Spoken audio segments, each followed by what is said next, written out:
Dengan melakukan ritual ini, kita akan hidup abadi dan berlimpah harta.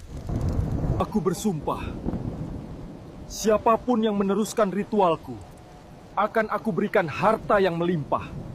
Pangeran Samudro adalah seorang putra raja dari kerajaan besar di tanah Jawa, dikenal memiliki wajah tampan dan hati yang mulia.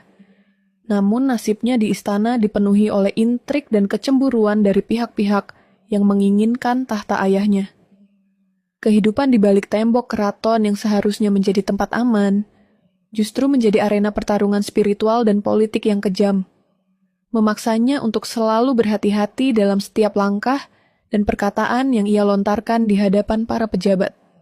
Ia menyadari bahwa kekuasaan seringkali buta terhadap keadilan dan kasih sayang, suatu kenyataan pahit yang membuatnya lebih memilih jalan kesederhanaan dan ketenangan batin daripada hiruk-pikuk duniawi. Ayahanda Pangeran Samudro sangat menyayanginya, namun tidak berdaya menghadapi tekanan dari para menteri dan permaisuri kedua yang terus-menerus menyebarkan desas-desus buruk mengenai pewaris tunggal kerajaan tersebut. Mereka menuduh Samudro memiliki ambisi tersembunyi untuk menggulingkan kekuasaan sebelum waktunya.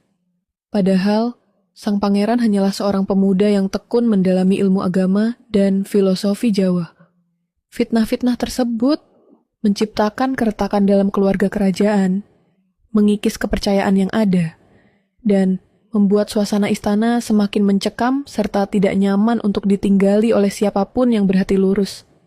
Demi melindungi nyawa dan kehormatan putranya dari rencana jahat yang semakin terorganisir, sang raja akhirnya memutuskan untuk mengirim Pangeran Samudro jauh dari pusat pemerintahan ke daerah terpencil yang dianggap lebih aman dan tenang. Perintah pemindahan ini disampaikan dengan berat hati, sebuah pengorbanan politik yang harus dilakukan demi menjaga stabilitas kerajaan. Meskipun itu berarti memisahkan diri dari putra yang paling dikasihinya. Samudro menerima keputusan tersebut dengan lapang dada, melihatnya sebagai takdir ilahi sekaligus kesempatan untuk menemukan kedamaian sejati yang selama ini sulit didapatkan di lingkungan keraton yang penuh kepalsuan. Di istana yang sama, hiduplah Ratu Ontrowulan, permaisuri kedua sang raja, seorang wanita dengan paras yang luar biasa cantik dan memikat, namun menyimpan ambisi kekuasaan yang tak terbatas dan tersembunyi di balik senyum manisnya. Kecantikannya mampu membius siapa saja yang melihatnya, menjadikannya sosok yang berpengaruh di kalangan istana, tetapi